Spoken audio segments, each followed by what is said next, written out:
Welcome to my Throne and Liberty video. In this video, I want to address the pay-to-win and monetization of Throne and Liberty. This video is being made before global launch, but after the open beta. So let's get a couple things out of the way first. 1. Is Throne and Liberty pay-to-win? Yes, it kind of is. 2. Do I think that pay-to-win is a good monetization strategy? No, I do not. And thirdly, do I plan on playing Throne and Liberty at launch? I do. Now, that last one may seem a little contradictory given the first two, but we'll get into that a little bit later on. When we're looking at pay to win, we normally think of this, or at least I do think of this, as being able to spend real world money to get an advantage, and normally a significant advantage over those that don't. In Throne and Liberty, pay to win basically happens through the purchasing or acquiring of Lucent. Now, Lucent can be acquired in non cash ways, or at least they have plans for that to happen, but the majority of Lucent is going to be acquired from purchasing it directly. When looking in the cash shop, one of the first two things to meet your eye is the Battle Pass and Premium Leveling Log. Now, what these basically give you is a couple of different items that can be used to help level your character faster, to increase your gear, which is a big part of the game, and a few cosmetic items as well. I would classify both of these items as not being extremely pay to win, but they will give you a small advantage and help you progress faster. The other thing you'll notice in the cash shop are cosmetics and transforms. Transforms are basically animals or different forms that you transform into while you're moving about the world, whether you're on the ground, flying, or if you are swimming. Now, your transforms become more powerful based on how many transforms you own, and different transforms will help boost the transformation level of that particular transform. Being able to buy some in the cash shop can boost that in ways to help level that up.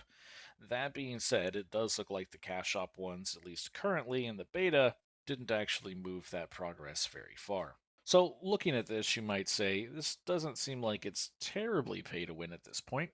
Where's the pay to win actually coming in? Well, the biggest thing about Throne of Liberty that makes it pay to win is the auction house items can only be purchased using Lucent. That's right, the premium currency. Now, of course, you can list items in the auction house that don't use the premium currency. In other words, it doesn't take premium currency to list an item in the auction house, but it does to buy it. This means that if there are really good items in the auction house, spending real money will allow you to have access to those, while if you don't, you're either going to have to sell items in the auction house to get some Lucent for yourself, or get some through different quests. So I guess the question is, how do good items end up in the auction house? Well, my understanding of the game is some of the best items in the game come from drops in different raids, whether that's an open world PvP or PvE raid, or whether that is the guild raids. Most of this equipment is going to be going to the guilds and groups doing that. And I should say for quite a while, the very best gear more than likely is not even going to show up on the auction house at all. This is kind of the counter argument for it being pay to win, because unless someone puts it on the auction house, there's nothing there for a whale or pay to win person to even buy to get an advantage. So, what are my thoughts on this?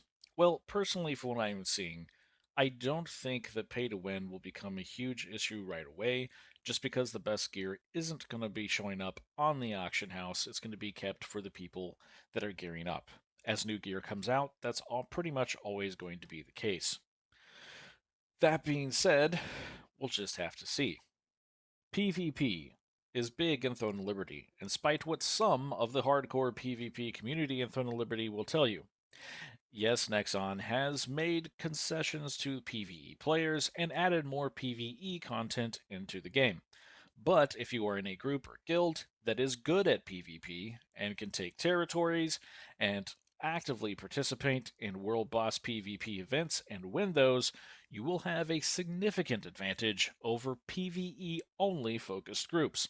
So, being able to have better gear or power will definitely help you in becoming more powerful in the game and progressing.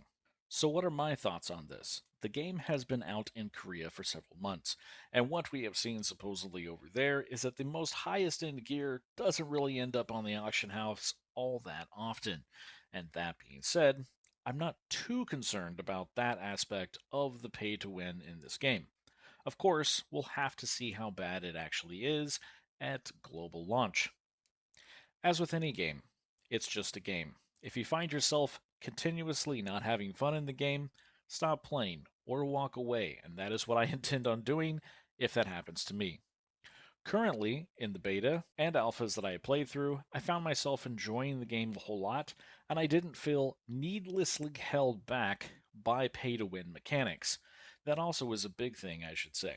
The game plays smooth, it feels smooth, and is actually a whole lot of fun to play. That is why I am looking forward to playing it at launch. Now, one more thing I want to address has nothing to do with the pay to win directly, but also has to do with the monetization that I am seeing up front and what my thoughts and concerns are to deal with that. First, I don't know how much they're going to charge per dollar. Yes, US dollar is where I am currently, per lucent. If I had to guess, it would probably be 100 lucent per dollar, but I'm not sure at all. I could be way off.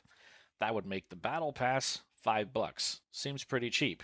They might actually charge a whole lot different to that. May have the battle pass being $50. No idea, which would basically put $10 per 100 lucent, which would be a little crazy. Again, who knows what type of scale they're going to put on this. But one of the telltale things to me that I found very concerning was this. They are selling 3 early access packs. The first early access pack is available for $40 and gives you a 5-day head start, which in this game, believe it or not, is quite a bit of time, especially again when we look back at PvP. If you have a whole group of people to get a 5-day head start, get to 50, get a little bit geared up, they can go back and pretty much dominate the game from there on out, or at least for a good portion of that starting time. The next one comes in at $70, and the last one comes in at a whopping 100 US dollars. So you might ask yourself, besides 5 days of early access, what else are you getting in these packs? Most of them are cosmetic items. But in the last two packs, that's the $70 and $100 packs, you actually end up getting some Lucent. So in the $40 pack, you get 5 days early access, you get some morphs, and a title. That actually doesn't feel like a whole lot for $40, in my personal opinion. In the $70 pack, you get some more morphs, a couple of outfits, and 500 Lucent. That 500 Lucent is enough Lucent to get the Battle Pass, which, from what I have seen so far, is probably the biggest bang for your buck. In the Ultimate version, this is the $100 early access pass, you get some morphs, outfits, some more outfits, some more titles, and you get 1,000 Lucent, right? But you also have to look at this. If a battle pass is 500 Lucent and the leveling pass is 750 Lucent, that means that even if you buy the $100 early access pack, you don't have enough Lucent to both get the leveling pass and the battle pass. You still need to have an additional purchase of more Lucent to be able to get both of these items. And to me, that feels pretty scummy. You're already dropping $100 on an early access pack, and you can't get the leveling pass and battle pass even included in there, or they giving you enough Lucent to do so.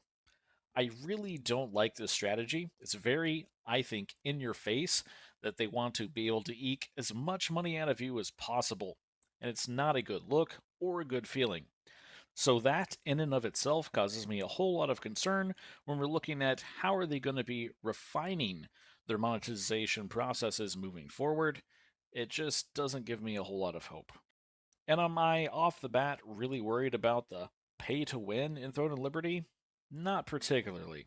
And really, it has to do with what all shows up on the auction house and when, and if new players coming in a bit after launch may be able to rush ahead to new items rather rapidly. But if you're starting the game at launch, you probably will have an advantage over even people who are trying to be pay to win. Not only that, if you're not pay to win and have access to a good guild, they're probably going to help gear you up rather rapidly. Now, trading is not a part of this game, but being able to help people run through different raids and dungeons to get them gear and drops or complete dailies and different missions will definitely help a lot. In conclusion, am I concerned about NCSoft's current monetization, I should say habits, or indicators? Yeah, I'm a little concerned. Am I that worried about the pay to win I'm seeing supposedly right now in the auction house? No. I don't think that a lot of really high end items are going to suddenly flood in there. Again, I could be wrong. We'll have to wait for global launch. And in that case, I'll eat my words and I will eat them sadly. Thirdly, is the game fun to play? Well, sure, and that's why I'm mostly going to be playing it. And I hope you do as well. That being said, if pay to win is a very big concern for you, I understand. Just know that someone can't directly buy items from the cash shop. Someone's got to be putting them on the auction house, and more than likely, no one's going to do that until after them and their friends are geared. I hope this video was helpful and that it wasn't full of too much copium, but of course, feel free to sound off in the comments your thoughts. There's definitely more than one side to this coin, and I appreciate hearing and seeing what you guys think.